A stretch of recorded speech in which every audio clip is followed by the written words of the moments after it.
Dear friends, I am your friend Jagriti. For more informative videos, please subscribe to my channel and don't forget to like and share this link with others. నమస్కారం రాధా రండి. ఈరోజు చాలా ఎండగా ఉంది కదా. అవును, నేను అదే అనుకుంటున్నా. కమల, మీరు ఈరోజు కేంద్ర సమావేశానికి వెళ్ళారా? అవును రాధా, నేను ఇప్పుడే కేంద్ర సమావేశాన్ని పూర్తి చేసుకుని వచ్చాను.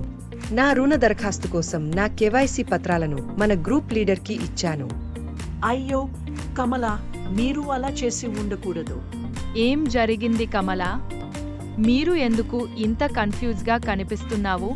లక్ష్మి, నేను నా కేవైసీ పత్రాలను గ్రూప్ లీడర్కి ఇచ్చాను, కానీ అలా ఇచ్చుండకూడదని రాధా చెప్పారు. రాధా చెప్పింది నిజమే. మీరు కేవైసీ పత్రాలను గ్రూప్ లీడర్కి అస్సలు ఇవ్వకూడదు. వాటిని ఎప్పుడూ నేరుగా కేంద్ర మేనేజర్కి ఇవ్వాలి. వారు వాటిని సురక్షితంగా ప్రాసెస్ చేసి భద్రపరిచి దుర్వినియోగం కాకుండా చూసుకుంటారు. కానీ గ్రూప్ లీడర్ వాటిని ఎలాగో మేనేజర్కి సమర్పిస్తారు కదా.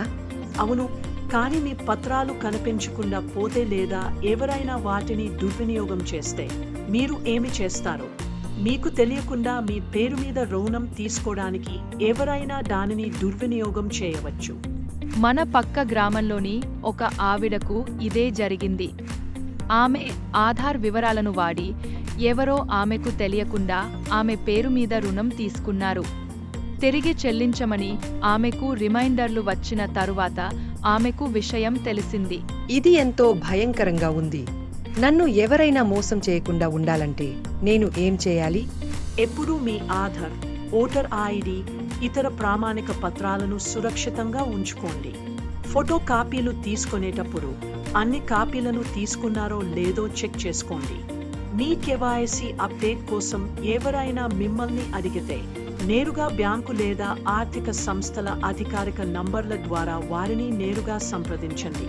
రాండమ్ ఫోన్ కాల్స్, మెసేజ్లు లేదా లింకులను నమ్మకండి. స్కామర్లు ఈ విధంగానే మీ వివరాలను దొంగిలించేందుకు ప్రయత్నిస్తారు. లక్ష్మి, కేవైసీ గురించి వచ్చిన మెసేజ్ నకిలీదా లేక నిజమైనదా అని ఎలా కనుక్కోవడం? స్కామ్ మెసేజ్లలో స్పెల్లింగ్లు తప్పుగా ఉంటాయి, అనుమానాస్పదమైన లింకులు ఉంటాయి లేదా మెసేజ్లు మనకు తెలియని నంబర్ నుంచి వస్తాయి. నీ అప్డేట్ చేయకపోతే ఖాతా బ్లాక్ అవుతుంది, కనుక తక్షణ చర్య తీసుకోండి అని కోరే మెసేజ్లు వస్తే వాటిని నమ్మొద్దు. యాదృచ్ఛిక మెసేజ్లు లేదా కాళ్ల ద్వారా బ్యాంకులు ఎప్పుడూని అప్డేట్ చేయమని అడగవు. అలాంటి మెసేజ్లను వెంటనే డిలీట్ చేయండి. అలాగే మోసపోయినట్లయితే సైబర్ క్రైమ్ హెల్ప్ లైన్ 1930కి కాల్ చేసి లేదా సైబర్ క్రైమ్ గవ్.in వెబ్సైట్లో ఫిర్యాదు చేయవచ్చు. ఇవన్నీ నాకు అస్సలు తెలియదు.